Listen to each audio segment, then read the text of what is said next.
नमस्कार, study with Kanta channel पर आप सभी का हार्दिक स्वागत और अभिनंदन। पिछली क्लास में अपन ने राजस्थान की कला संस्कृति में राजस्थान के संत संप्रदाय के बारे में चर्चा की थी। राजस्थान के संत संप्रदायों में अपन ने सगुण भक्ति धारा के संतों के बारे में चर्चा कर ली थी। इसके अलावा मिश्रित भक्ति परंपरा में अपन ने संत माऊ जी के अलावा चरणदास जी और हरि सिंह जी साकला के बारे में कल चर्चा कर ली थी। आज अपन राजस्थान के निर्गुण संत और संप्रदायों के बारे में चर्चा करेंगे। राजस्थान के निर्गुण संप्रदाय जिसमें अपन सबसे पहले दादू दयाल जी पे, दादू दयाल जी जिन्हें अपन राजस्थान का कबीर के नाम से जानते हैं, दादू दयाल जी जिन्हें राजस्थान के कबीर के नाम से जानते हैं। इनका जन्म पूछ ले आपको तो जन्म हुआ था ये साबरमती के किनारे लोधीराम जी ब्राह्मण, दुनिया का काम करने वाले लोधीराम जी ब्राह्मण को साबरमती के किनारे तैरते हुए मिले थे। कौन? संत दादू दयाल जी फाल्गुन शुक्ल अष्टमी को मिले थे। अहमदाबाद में दुनिया का कार्य करने वाले लोधीराम जी ब्राह्मण को साबरमती नदी के किनारे ये तैरते हुए मिले थे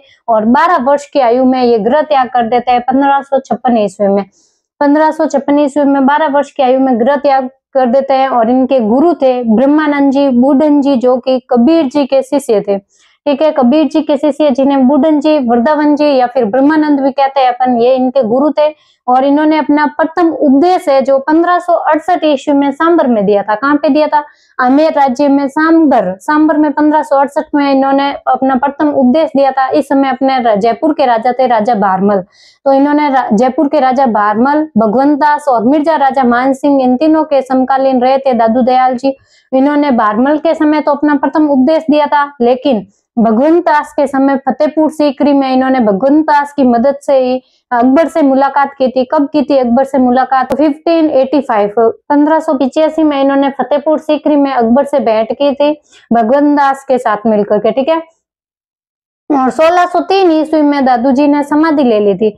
समाधि जिसे अपन क्या बोलते हैं? दादू खोल। दादू खोल कहाँ पे ली थी ये समाधि? तो नरेना कहाँ पे है? तो अपने जयपुर ग्रामीण में। ठीक है, जयपुर ग्रामीण में दादू जी ने समाधि नरेना में। और इस समय समाधि के समय जयपुर का राजा कौन था? तो मिर्जा राजा मानसिंह।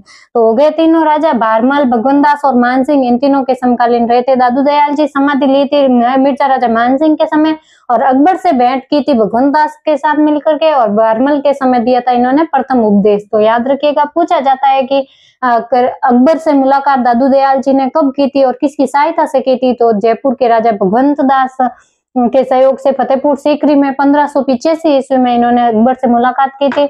और इनकी तपस्या या समाधि, इन्होंने तपस्या कहाँ की थी? तो बैराणा की गुफा। बैराणा की गुफा कहाँ है? जयपुर में, जो कि अभी दूदू जिले में, नया जिला बन गया है दूदू, तो दूदू में बैराणा की गुफा, जहाँ इनकी तपस्या की थी इन्होंने और जहाँ इनकी समाधि भी बनी हुई है। समाधि जिसे अपन क्या बोलते हैं? दादू जी की समाधि को दादू खोल, दादू खोल समाधि को बोला जाता है। और इनका मंदिर दादू द्वारा कहलाता है। ठीक है, मंदिर कहाँ पे है? तो मंदिर है अपने नरेना में। नरेना कहाँ पे है? तो जयपुर ग्रामीण में। ठीक है, नया जिला जयपुर ग्रामीण।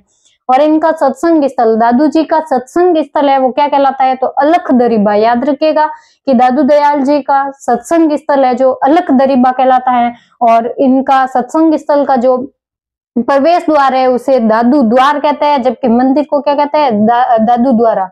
और जबकि प्रवेश द्वार को कहते हैं दादू द्वार सत्संग स्थल का। ठीक है, दादू भवन है जो सांप्रदायिक सद्भावना का स्थान माना जाता है, क्योंकि यहाँ पे सभी धर्मों के, विभिन्न धर्मों के लोग आते हैं। दादू भवन में सांप्रदायिक सद्भावना का स्थान कहलाता है दादू भवन। और इनके प्रमुख शिष्य, हालांकि कुल प्रमुख शिष्य 152 थे, लेकिन 152 में से 52 सदस्य इनके विरक्त सदस्य थे, जिन्हें 52 स्तंभ के रूप में जाना जाता है। 52 विरक्त सदस्य जिन्हें क्या बोलते हैं? 52 स्तंभ। इनमें से इंपोर्टेंट कौन कौन से है? याद रखिएगा, रजबदास जी के अलावा सुंदरदास जी, बकना जी, माधोदास जी, ये इनके प्रमुख शिष्य रहे हैं। और दादू पंथ में ये दादू पंथ में है ना, विवाह नहीं किया जाता है। दादू पंथियों का नियम होता है कि इसमें दादू पंथी होंगे जो भी विवाह नहीं करेंगे, लेकिन दादू दयाल जी ने विवाह किया था। और दादू दयाल जी की पत्नी की मृत्यु के बाद वो पूर्णतः सन्यासी बने थे।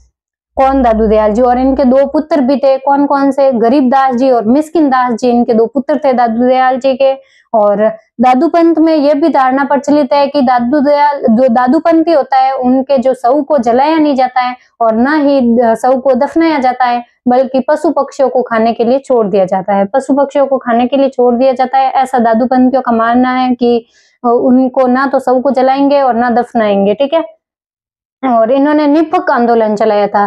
किन्होंने? दादू दयाल जी ने। निपक आंदोलन याद रखिएगा। निपक आंदोलन किसने चलाया था? तो दादू दयाल जी ने। दादू पंथ में जैतराम नामक एक दादू पंथी हुआ था।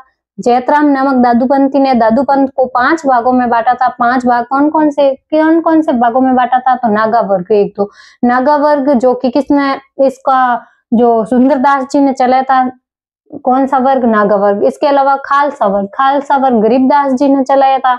और खाकी वर्ग, विरक्त वर्ग और उत्तरादेय या स्तनधारी वर्ग। पूछा जाता है कि निम्न में से कौन सी दादू पंथ की शाखा है या नहीं है, तो याद रखिएगा नागा वर्ग, खालसा वर्ग, इसके अलावा खाकी वर्ग, विरक्त वर्ग या फिर उत्तरादेय या फिर स्तनधारी वर्ग। ठीक है, 5 ये भागों में बांटा था दादू पंथ को, याद रखिएगा। दादू जी की भाषा पूछ ले आपको कि कौन सी भाषा थी दादू जी की, तो दादू जी की सदुकड़ी भाषा थी। खिचड़ी जिसको बोलते हैं, सभी भाषाओं का मिश्रण सदुकड़ी भाषा थी। और हालांकि इन्होंने उपदेश है जो ढूंढाड़ी भाषा में दिए थे।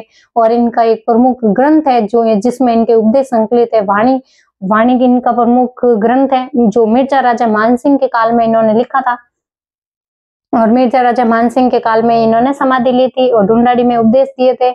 और इनके भाषा की एक विशेषता है कि जैसा क्षेत्र वैसी बोली, वो जिस क्षेत्र में जाते थे वैसी बोली में अपने उपदेश देते थे। ठीक है, तो भाषा सदुकड़ी, ढूंढाड़ी में उपदेश, मिर्जा राजा मानसिंह के समय इन्होंने वाणी नामक ग्रंथ की रचना की थी। तो अपने चर्चा कर लिए ये दादू दयाल जी की। इसके बाद में चर्चा करते हैं इन्हीं के शिष्य रजबदास जी जिनका जन्म पूछे आपको कब हुआ था, तो विक्रम संवत 1624 1624 में कहाँ पे हुआ था? जयपुर में पठान मुस्लिम के परिवार में, पठान मुस्लिम थे ये इनका परिवार, जहाँ इनका जन्म हुआ था 1624 में। ये दादू दयाल जी के प्रमुख शिष्य थे। और ये दादू जी से दोहा सुन करके ही जीवन भर कुंवारे रहे थे, इन्होंने विवाह नहीं किया था। ये विवाह करने जा रहे थे, तब आशीर्वाद लेने के लिए दादू दयाल जी के पास आते हैं। तब दादू दयाल जी ने एक दोहा सुनाते हैं कि रजब ते गजब कीना सिर पे बांधा मोड़, आया था हरि भजन को नरक को करे ठोड़। रजब ते गजब कीना सिर पे बांधा मोड़, आया था हरि भजन को नरक को करे ठोड़। ये दोहा सुनकर के रजब जी ने विवाह नहीं किया और जीवन भर दूल्हे के वेश में रहे और जीवन भर दूल्हे के वेश में रहते हुए उपदेश दिए। जीवन भर कुंवारे रहे, दूल्हे के वेश में उपदेश दिए। और दादू जी से ये दोहा सुनकर के इन्होंने विवाह का स्वप्न त्याग दिया था। और विक्रम संवत 1746 में सांगानेर में ब्रह्मलीन हुए थे ये। और इन सांगानेर में ही इनकी प्रधान पीठ है, किनकी? दादू रजब जी की। और इनके ग्रंथ है रजब वाणी और सर्वांगी, 2 इनके प्रमुख ग्रंथ है रजब जी के, रजब वाणी और सर्वांगी इनके प्रमुख ग्रंथ है। और इसके बाद में चर्चा करते हैं अपन सुंदरदास जी नाम से 2 संत हुए हैं। एक सुंदरदास जी छोटे थे, एक सुंदरदास जी बड़े थे। ठीक है, सुंदरदास जी बड़े वाले पहले चर्चा कर लेते हैं, जिनका मूल नाम था जो क्या था? भीमराज इनका वास्तविक नाम था सुंदरदास जी, जो कि अपने बीकानेर के शासक राव कल्याणमल के छोटे भाई थे। बीकानेर के राजा राव कल्याणमल के छोटे भाई थे। कौन? सुंदरदास जी। ठीक है, इनका मुख्य केंद्र है वो घाटड़ा अलवर रहा था। घाटड़ा अलवर इनका मुख्य केंद्र रहा था। और नागा शाखा की शुरुआत इन्होंने ही की थी सुंदरदास जी ने। अभी अपन ने पढ़ा था कि दादूपंथी की 5 शाखा है, जिसमें से नागा शाखा है, वो उसकी शुरुआत इन्होंने की थी सुंदरदास जी ने। और इनके रहने का जो स्थान है, नागापंथी के रहने का स्थान है, वो छावनी कहलाता है। और इसके अलावा सवाई जयसिंह ने इन्हें अपनी सेना में शामिल किया था। किसको? सुंदरदास जी को अपनी सेना में, जयपुर में सेना में शामिल किया था। और मराठा आक्रमण हुआ था जब जयपुर पर मराठा आक्रमण के समय सवाई प्रताप सिंह जी की सहायता की थी इन्होंने। मराठा आक्रमण के समय सवाई प्रताप सिंह की सहायता की थी सुंदरदास जी ने। ठीक है, अब है सुंदरदास जी छोटे वाले, जिन्हें द्वितीय शंकराचार्य के नाम से जाना जाता है। इनका जन्म पूछे कहाँ पे हुआ, तो गेटोलाव दौसा में इनका जन्म होता है। और गेटोलाव दौसा ही इनका मुख्य केंद्र रहा। जन्म कब हुआ पूछे तो विक्रम संवत 1653 में इनका जन्म होता है। इनके माता पिता का नाम पूछ ले आपको तो खंडेल वैश्य परिवार में इनका जन्म हुआ था, सती देवी और परमानंद के घर पर। सती देवी इनकी माता का नाम है और परमानंद इनके पिताजी का नाम है। तो सती देवी और परमानंद के घर खंडेल वैश्य परिवार में इनका जन्म होता है, खंडेलवाल वैश्य परिवार में।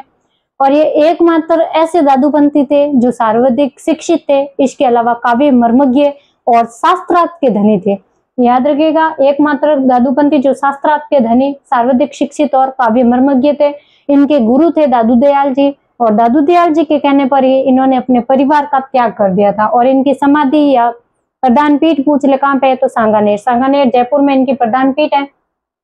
इनकी रचनाएं पूछ ले आपको, तो हालांकि इन्होंने 42 रचनाएं की थी, कुल 42 रचनाएं हैं इनकी, जिनमें से इंपोर्टेंट है ज्ञान समुद्र, 12 अष्टक, सवैया, हरि बोल चितामनी, भावनी, सुंदर सार, सुंदर वाणी, सुंदर ग्रंथावली, सुंदर विलास।